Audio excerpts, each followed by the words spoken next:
the world on the internet at michaeldukeshow.com and around the state of Alaska on this, your favorite radio station and or FM translator. That's right. There's only FM translators. There's no AM translators, but that's okay. We're here to do it for you. You ready to dive into this and figure things out? It is Montalbano Mondays because we love alliteration around here. That's why. It's the only reason why we do that. Sarah Montalbano is our guest. She is the education policy analyst for the Alaska Policy Forum. She writes about education outcomes, funding, school choice issues, and she does a lot of good stuff around here. And we have continued to ask her back because she's a ray of sunshine. She's a ray of sunshine in educational issues, and she joins us right now here on the program. Good morning, Sarah. How are you? Good morning. I'm doing well. How about yourself? No complaints. Ready to go. We're going to talk education this morning, and I'm excited to do it. First things first, you've got an article up over at alaskapolicyforum.org talking about the latest state assessments.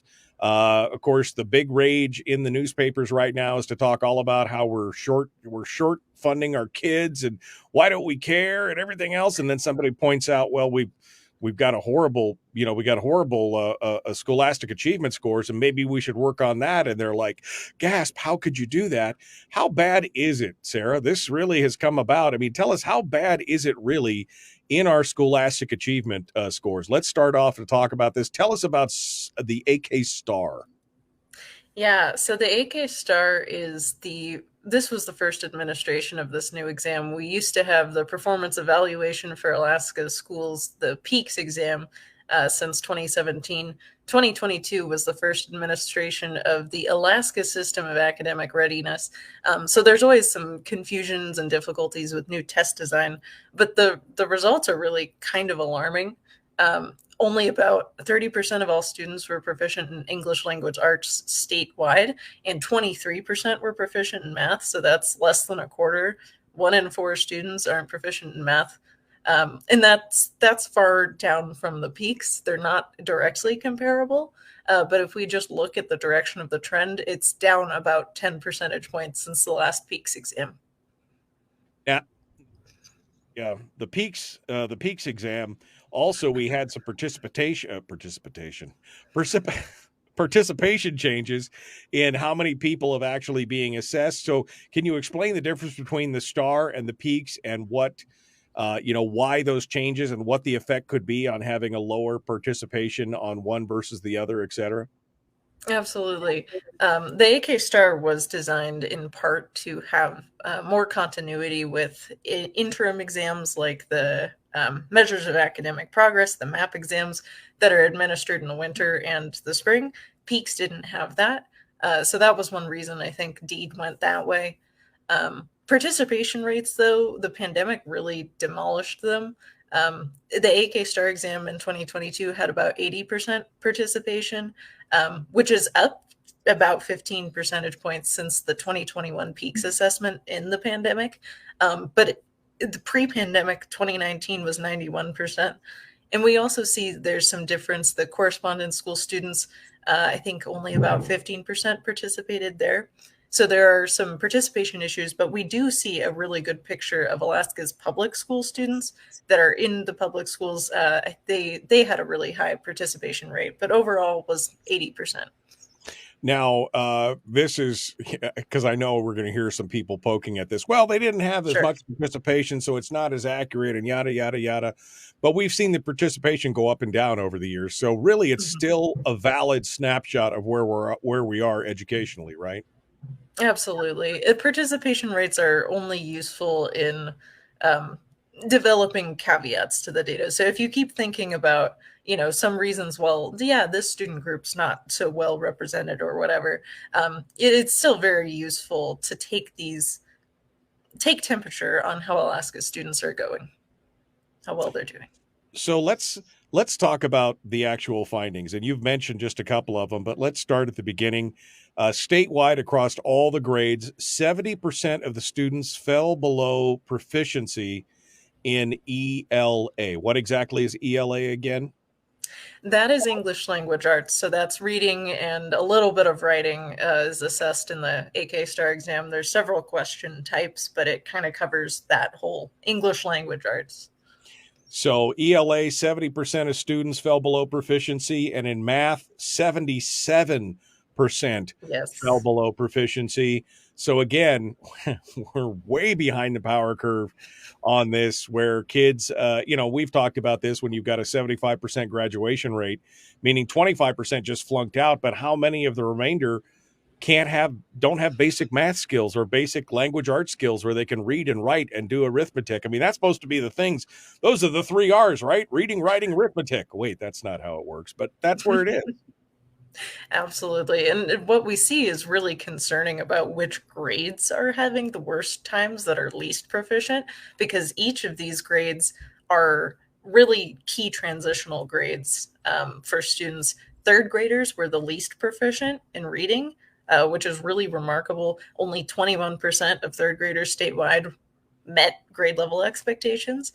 And we've talked about this before. It's really, really important for students to know how to read appropriately going into fourth grade so that they can begin to read to learn the other subjects, social studies and math. They're not still learning how to read at that point. And then eighth graders were the least proficient in mathematics. And that statistic shocked me when I looked at this. Only 12% of eighth grade students statewide were proficient on this mathematics exam. And that is less than 1,000 students. It's 930 something students were proficient and met eighth grade expectations. That's pretty astonishing, especially considering the amount of money that we are pouring into the education system now and how much more they want to pour into it in the future. And there were some other district level numbers that, I'll be honest with you, blew my ever loving mind, because we start talking about winners and losers. I mean, Skagway apparently is the place you want to send your kids if you want your kids to be proficient. 59% of the tested students were proficient in mathematics, 70% proficient in reading. Great job. But when you got down into the lowest percentage, it was astonishing. That's got down into the lower Yukon School District, where only 8 of its nearly 1,100 students, only 8 students were proficient in math and reading. What? It's really astounding. That is less than 1% of their enrollment. And they did have high participation. They had 95% of their students participating. So it's really a difficult question for districts that how is this even acceptable? I mean, I read this and I was shocked, really. So let's move on here into the key findings of it. Let's talk a little bit about, again, we're just smacking down some statistical truth on people here. You can take it for what it's worth. You can love it. You can leave it. You can say that this just shows that we need more money, or you could be asking some other questions like, how do we continue to pour money into something that's broken? But let's go into the key findings here. Absolutely. So I really encourage all of you to go read this report. There's some statistics that I'm very fond of in there.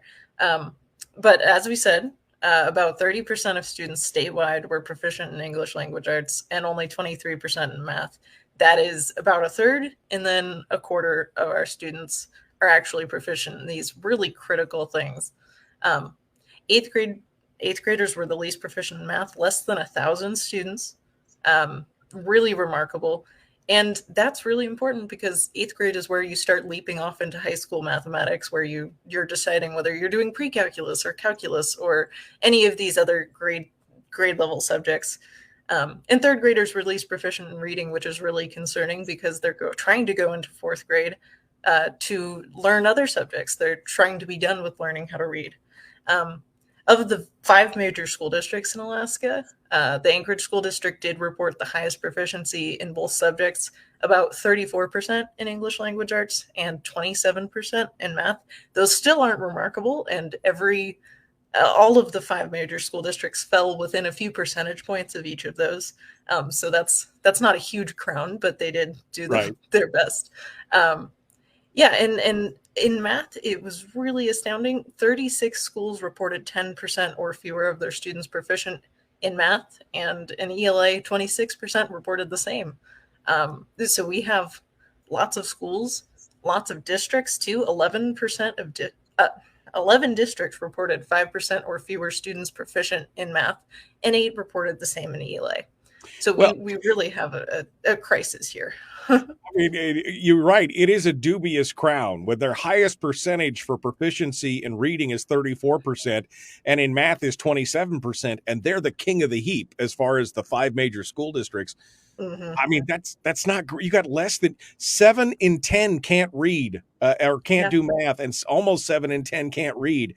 That's a huge problem.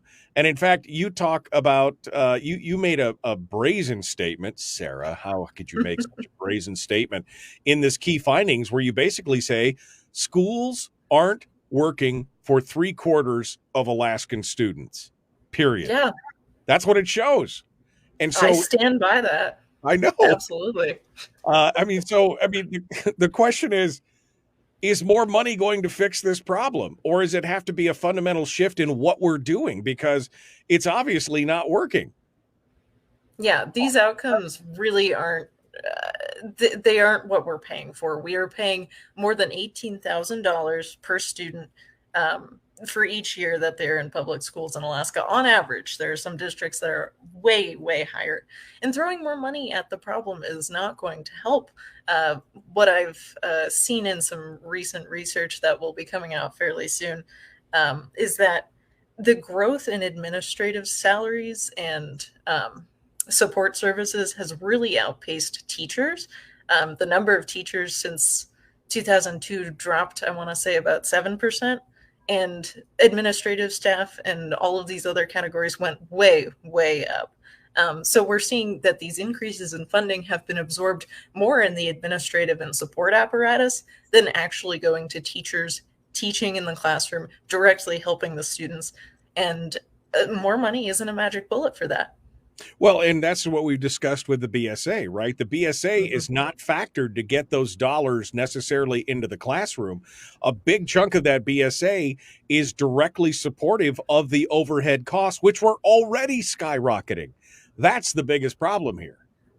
Absolutely. I definitely see some problems with our school funding formula. The biggest is that it doesn't have incentives for outcomes. And I would really encourage all of us to go look at Tennessee's model, because Tennessee just revamped its school funding formula, and it includes a whole section to itself on outcomes-driven funding. And one of the things that they incentivize are third graders who are passing their state's English language arts exam.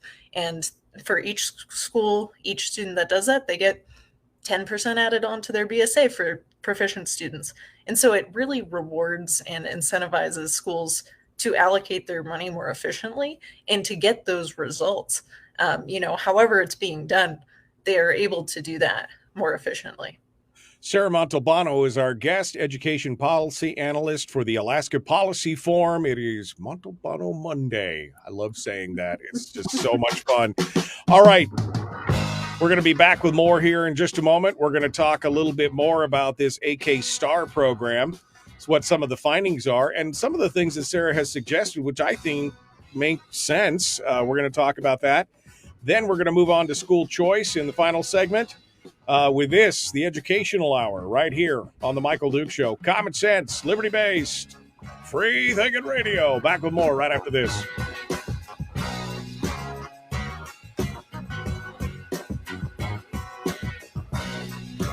Proven. I love it.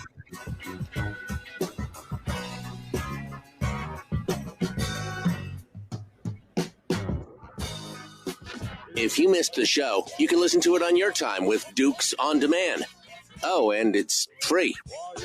Like America used to be. Streaming live every weekday morning on Facebook Live and MichaelDukesShow.com. Okay, in the break, Sarah Montalbano, our guest here on the big radio show. Them's is some bold words, Sarah. Schools aren't working for 3/4 of Alaska students. I mean, you immediately made some enemies when you said that. I'm just saying right now. But I mean, it's not true. I mean, it's not untrue. It's the 100% the truth. It is not working when you have. Let me go back to the numbers again. When you have got only in the Anchorage School District, which is the best of the Big Five school districts, 34% pass their reading proficiency and 27% pass their math proficiency. How? I mean, how are we going to proceed ahead as a nation if this is the kind of scoring that we're getting out of our education system? I mean, we're supposed to be the best and the brightest. We're supposed to be that shining city on the hill. But if we can't add 2 + 2 and give proper change at a checkout counter, that's a problem. Absolutely. These are the basic skills that students really need to succeed in life. I mean, there are so many problems with not being able to read by grade 3 that I just, it's such a predictor of life performance and your success. So it's really a travesty that up to a third of Alaska's students are reading at grade level. We can do a lot better. And for me, this really does show that Alaska's students need other options. They need help now. Yeah, no, absolutely. I mean, I'm just proud because every one of my kids, when they did the assessments throughout the years, and we were homeschooled, all of us, one thing that we were able as parents, I mean, I'm not saying we were the best teachers ever, but we were able to instill a love of reading into all of our children. Every one of our kids was reading at a college grade level at the end of grade school going into junior high school. I mean, they love to read, just like their dad who loved to read. And so I think that that's a plus. Math, not always my strong suit. I probably would have been somewhere down in there, but I mean, I did okay. I passed, I made it, I got it out. I understand math and, all the way up to basically algebra 1. And then I'm like, well, I sloped right off because my creative brain does not like some of that stuff. But I mean, this is it. I mean, we're spending millions of dollars, like you said, average of $18,000 a kid for 70% of them to fail. That is the definition of insanity. Absolutely. I really, really think the solution to these kind of problems are to start looking at incentivizing outcomes, because this is not a tenable situation for Alaska's kids. I mean, if we hand them a diploma that doesn't show that they've learned anything that they need to learn for future success, it's never their fault. It is the school system that is really not doing what it's supposed to be doing. It's lost so much of its momentum onto peripheral functions that it's not ensuring that they can do basic math and read at an appropriate grade level by the time they've graduated. Right. I mean, and appropriate. I mean, it's again, yeah. I'm bragging on my kids, but they could read again many levels above where they were at when they were, junior high school. They're reading at freshman college level. We're talking about kids who could basically read 1 fish, 2 fish, red fish, blue fish, right at the grade level that they're asking them to. That's huge. I mean, that is just huge. And again, the idea that somehow this is a money problem is just blown apart by this kind of studying, this kind of statistics. It shows exactly what the problem is. It's not a money problem with $18,000 per student. It's not a participation problem, as you pointed out. It's the fact that what the system that we're using, something is fundamentally broken in how we're teaching the kids, and that is what needs to change. Absolutely. I really see just so many problems in Alaska's school system, but so much of it comes down to this administrative spending. This growth in spending has been funneled right into admin and support. And those are all things that are peripheral to these exact functions of learning how to read at least enough to survive in the world. I mean, so many of America's adults are functionally illiterate, and we certainly aren't helping the problem. No, definitely not a well-read culture. Let's put it that way right now. No. All right, Sarah Montalbano is our guest. We're going to finish up talking about AK Star, some of her suggestions, and then we're going to move on to school choice. Here we go. The Michael Duke Show, common sense, liberty-based, free thinking radio. Like and share, here we go.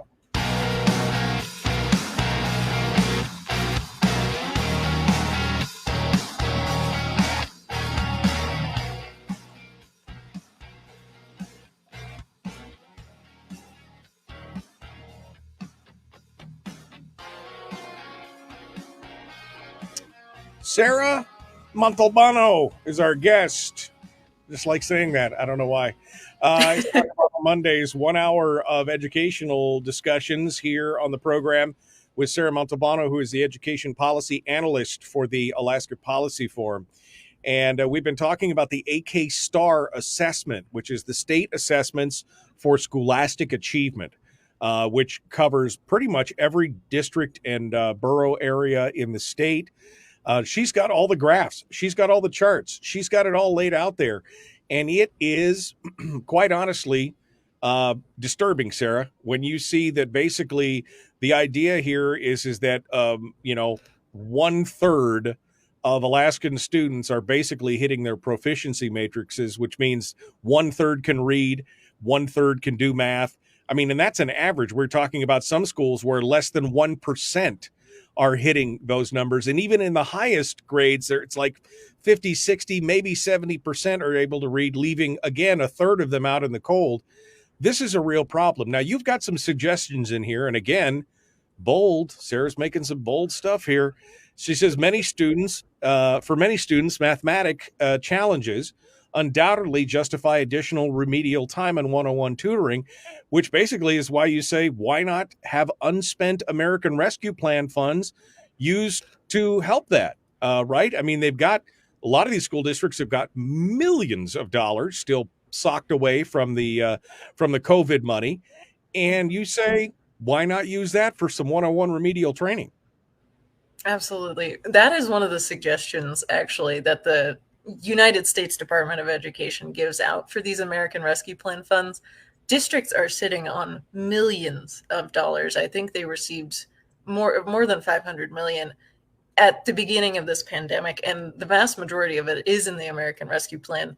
They have to spend it by, I want to say, next July 2024. Some of them are expiring in 2023, but most of them in 2024.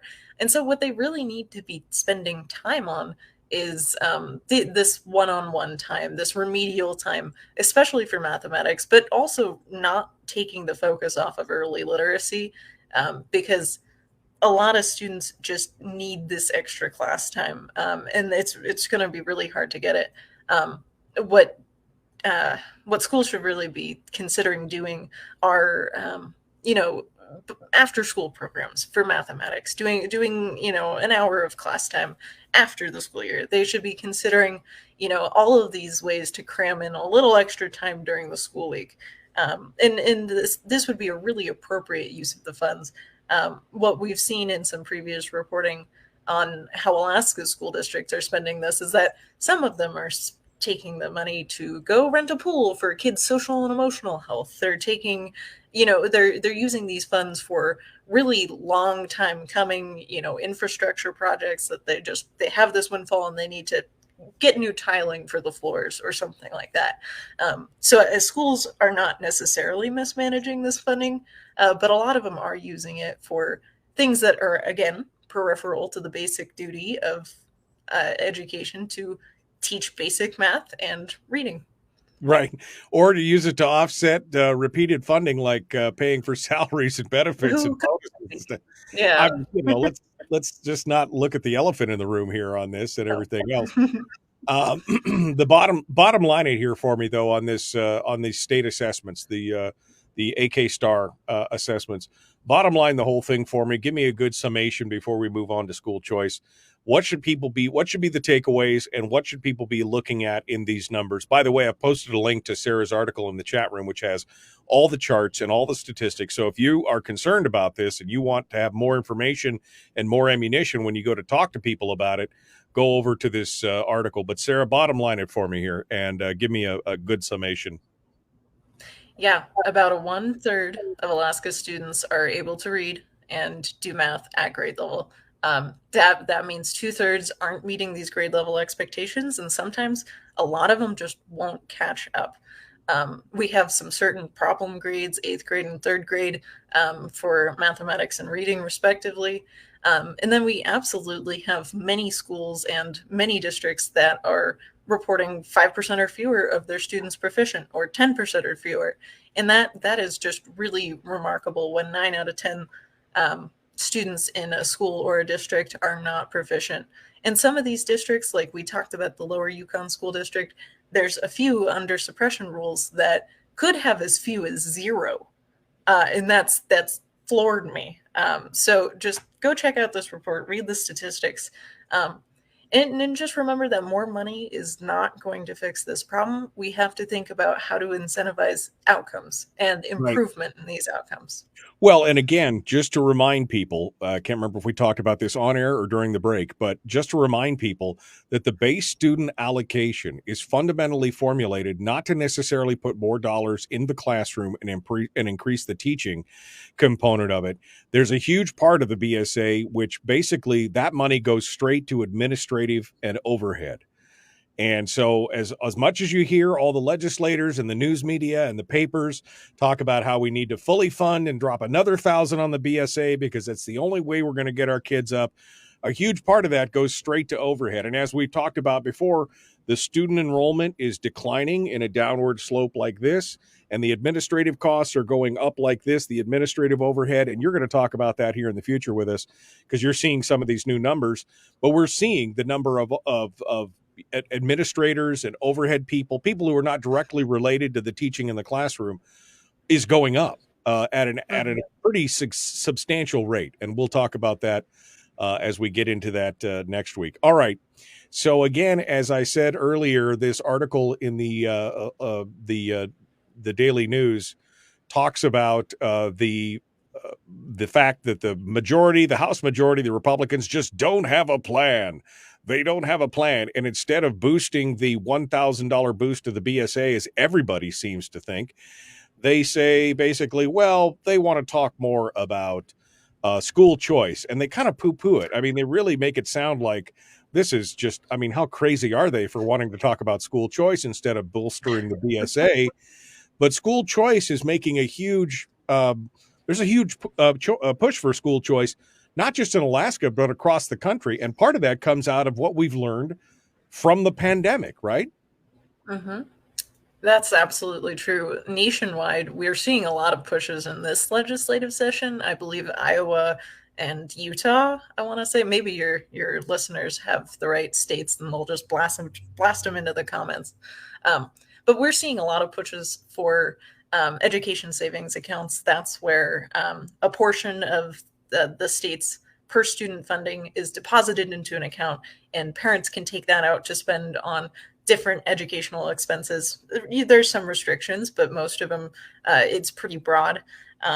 Arizona last year passed a universal ESA that is accessible for all families. And all of those are really exciting developments, but the limited school choice that we do have in Alaska is currently under attack.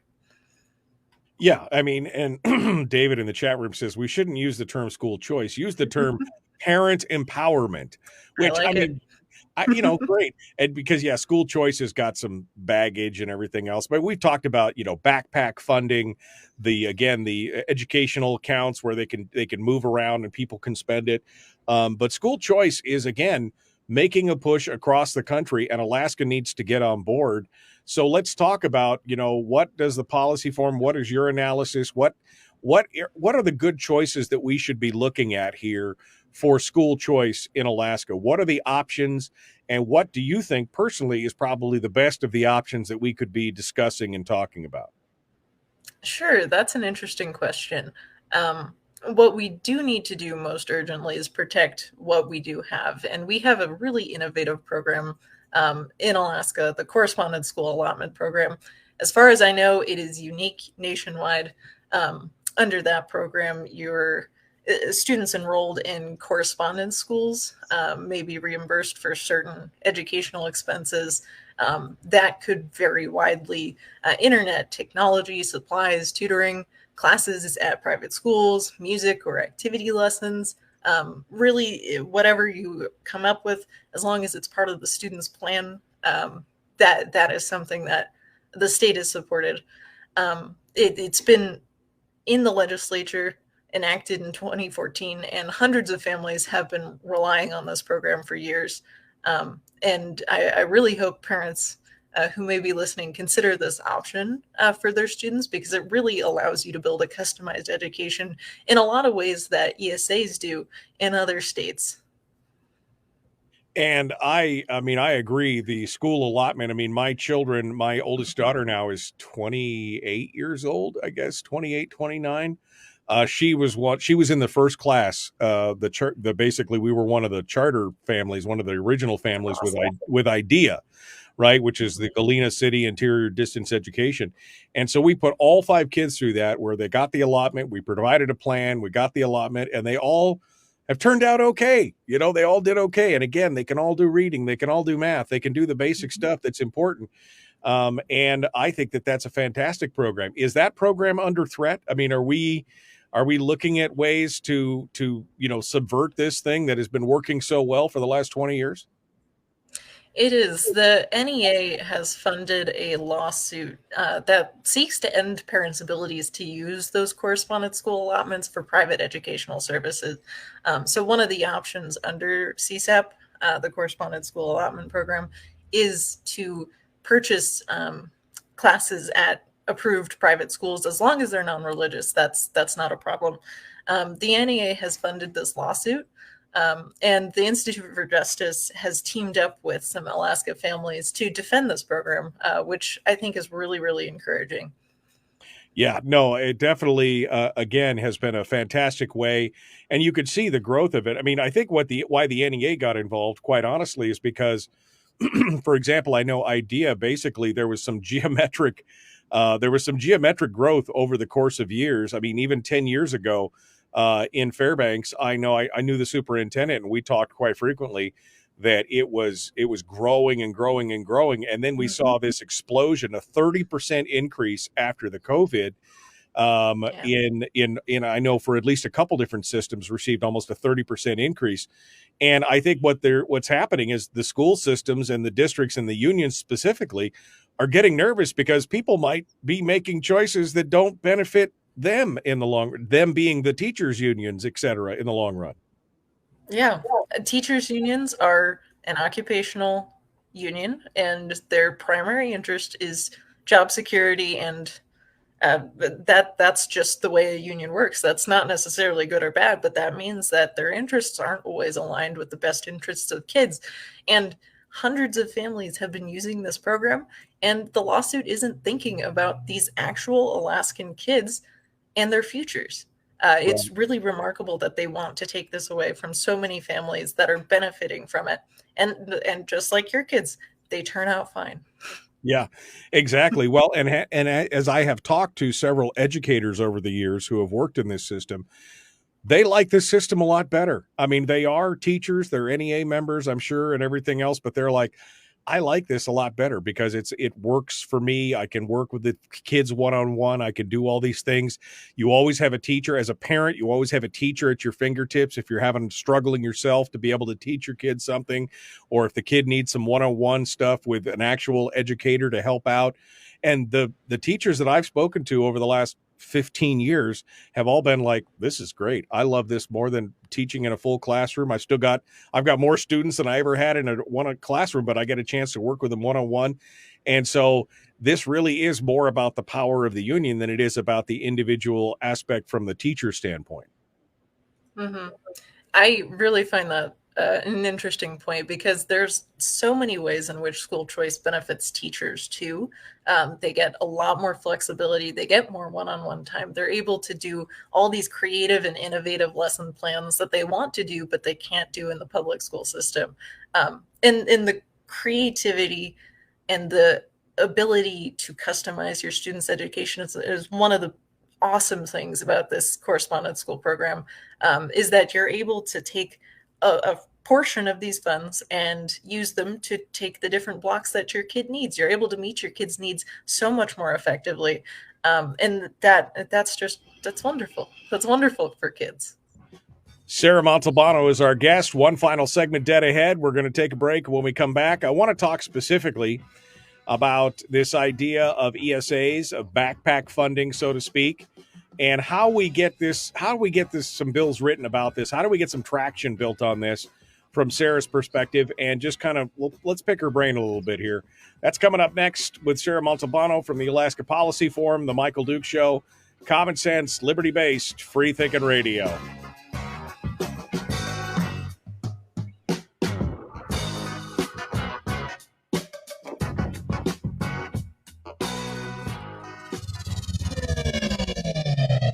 Your mental suppository. The Michael Duke Show. Okay, Sarah Montalbano is our guest here in the chat room. Let's go over here and see what else has been going. Education has been going down in this country as a whole since the creation of the Federal Department of Education. I wouldn't disagree with that. I think that that's been part of the problem is once they federalized it and made it cookie cutter for everybody. I mean, this is something we talked about with Dr. Savage, and there's a lot of similarities between healthcare choice and school choice, quite honestly, because the cookie cutter method does not work for anybody in healthcare or in education. I mean, I have 5 kids. And I'll tell you right now, each one of those kids had a different learning style. And if we'd forced them into a classroom, some would not have thrived as much as they did in a homeschooling system because their educational learning style was so different than their siblings and would be so different than many of the other kids in the classroom. We need that for sure. Love idea, says Laura. If you are a parent that is worried about being able to teach your own, don't be.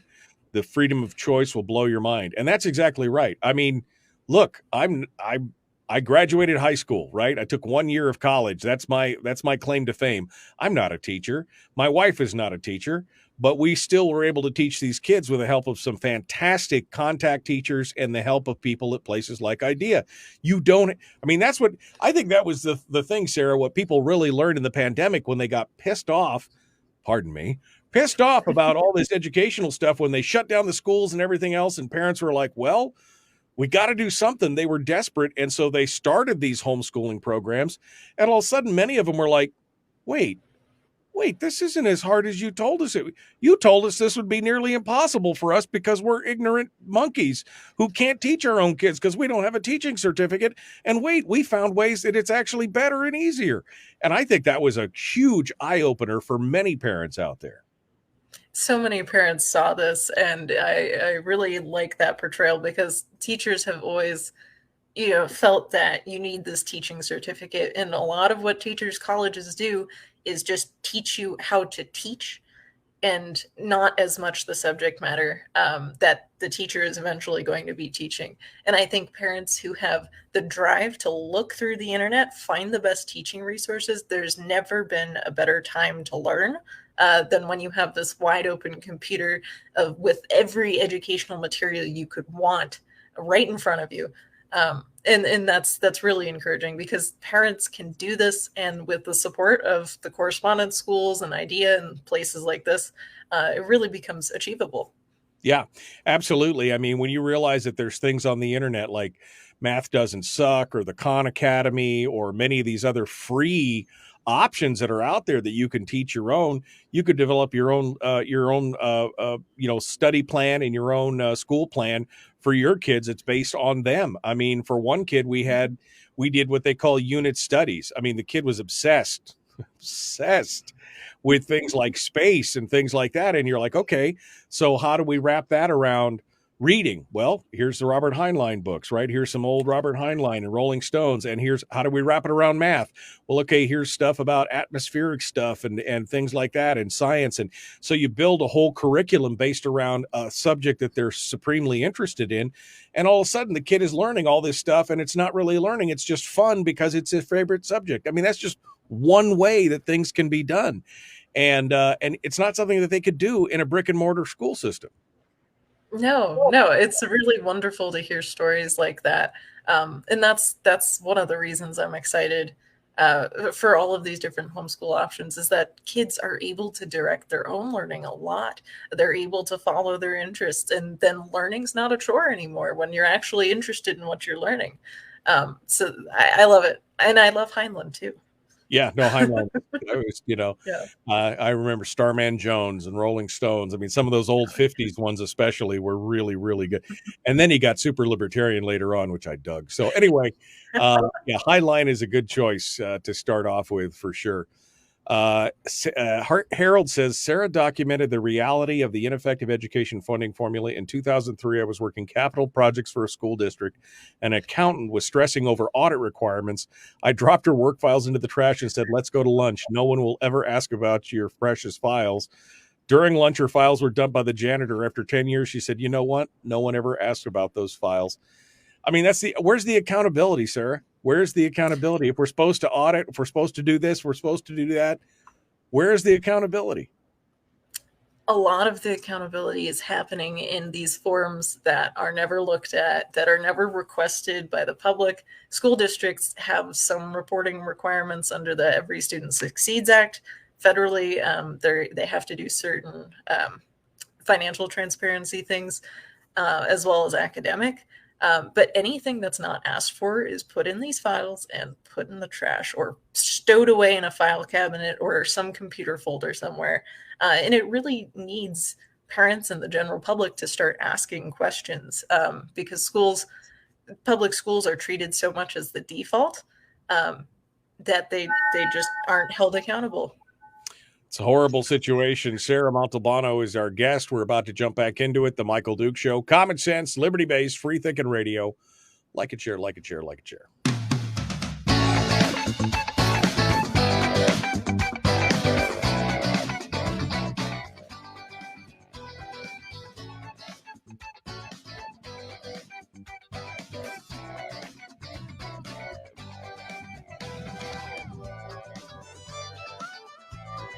Okay, one final segment now. Sarah Montalbano, our guest, education policy analyst from the Alaskan Policy Forum. If you haven't gotten a chance, I recommend that you go out and read her articles that are under the education tab at the Alaska Policy Forum website at alaskapolicyforum.org. She's got a whole list of them. Her latest piece talked about Alaska students struggling with both math and reading. Again, only 1/3 of students, that's an average, are proficient, with the lowest ones being less than 1%, which is just devastating when I read some of these numbers. But we're talking about school choice now, and we were just talking about some of the different options. Corey DeAngelis, who is the education guru over there at Reason Magazine, has been promulgating the idea that what we need is what he calls backpack funding, where the funding follows the students. Now, that's been called several different things. I know that in Arizona, the ESA is the same kind of thing. It's an educational student account or education savings account, where money gets put in there and the parents have access to it to do anything for their schooling. That's a lot of freedom, and that's a lot of stuff. And I imagine it's going to get a lot of pushback in the state. But let's talk about backpack funding or ESAs in the state, Sarah. I mean, what are the possibilities of us actually pushing this forward? How do we get these to even be part of the discussion? And how do we leverage what we talked about in the first segment with the AK Star reports and everything else? How do we show that what we're doing is not working, and that's why we need these things? Education savings accounts, I think, are a really exciting idea, and there's so much momentum for it nationwide that I think that's one of the first pushes, is look towards the success stories from parents and families in these states. ESAs are working really, really well, especially for parents in Arizona right now. Legally, the Alaska Constitution has what's called a Blaine Amendment, and I think we've discussed this at a certain point 2 weeks ago, maybe, that the Blaine Amendment in Alaska is a little stricter than other Blaine Amendments that were shot down in Espinosa v. Montana. This prohibits public funding to private schools and religious schools. So other Blaine Amendments are often just religious schools. Ours says private schools as well. So that is going to present some challenges to an ESA. I have no doubt that they could be worked out if there was enough excitement about it here in the state. Political will. Yeah, it's political capital to surmount something like that. So I really see Alaska's biggest opportunity for school choice in the preservation and expansion of the Correspondence School Allotment Program. I think that's a really innovative thing that's working really well for Alaska's families. And we can't let that be taken away. Kids, this cookie cutter approach to learning is not effective. It's not working for 3/4 of Alaskan students. We've seen that in these outcomes. It cannot be one size fits all, and parents need the ability to design their child's curriculum to fit their learning needs. And the Correspondence School Allotment Program does that so well. And I agree. I mean, again, as a parent with kids who have been part of that system since the beginning, I totally agree with that analysis that it needs to happen. Is there? Do you have a suggestion for trying to end run this amendment? I mean, that's again part of the problem is that this is not strictly a Blaine. It's Blaine-like or Blaine adjacent. I mean, it's very similar. And so, I mean, what's the workaround on that? Because it's pretty cut and dried. I mean, we would have to have a constitutional amendment to change that specifically, or there would have to be some other kind of court or Supreme Court case that basically said that doesn't work. So do you have any suggestions for a solution? I wish I could speculate. I'm not a lawyer. I am a data person. I don't see the avenues so easily, but I do think it would probably have to go to a pretty high level of either state courts or federal courts to get solved. I don't see all that much around it. But I would love to hear from lawyers about that because I really don't know how to do that. And I think, the bottom line here is what we need more parents to be involved in this. I mean, this kind of information to show the latest star. I mean, the next time I see a story in the ADN that talks about how we've underfunded our schools and woe be unto these kids and everything else, I think there should be a component of that article that talks about things like this star assessment to say that only 1/3 can read and write, 1/3 could do it. I mean, we need to get parents involved. I mean, somebody says in the chat room here, most parents don't have the luxury of time to focus on education. That's the job of schools. I think that's wrong. This is a parent's responsibility. They may abdicate it to schools. They may treat the schools like they're, babysitters who just happen to be teaching at the same time. But if parents don't take the bull by the horns on this, you're going to have what we have today, which is basically only 3 out of 4 graduate, and those 3 out of 4 of those remaining, only 1/3 of them can actually read or do basic math. That's some serious problems there.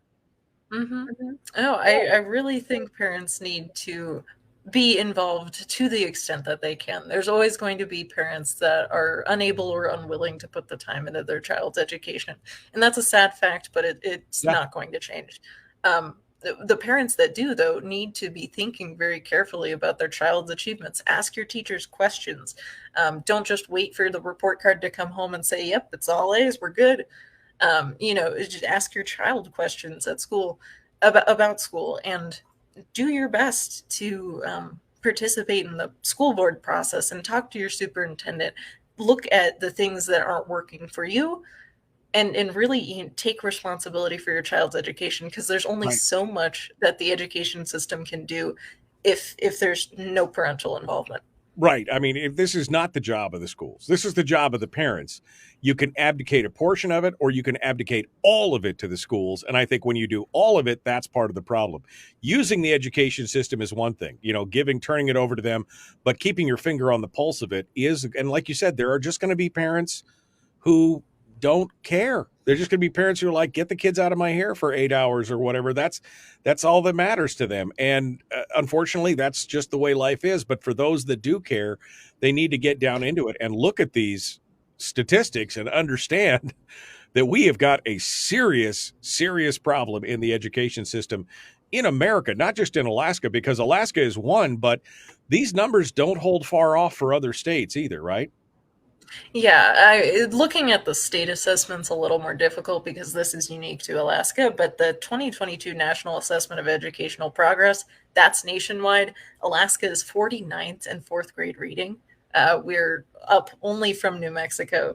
But we didn't lose a lot of points in reading. This pandemic really took, I want to say 6 months of math achievement in Alaska for Alaska students took that away. And there are similar, numbers for reading and math. So America is in an educational crisis too. It's just that here in Alaska, we can do something about it. We can really work to improve these outcomes, and I'm really excited for it. I mean, I hate to say I told you so, but no, I don't really hate to say I told you so. I've been talking about this on this program for going probably close to 15, 20 years now, to say basically that something in our education system is fundamentally broken.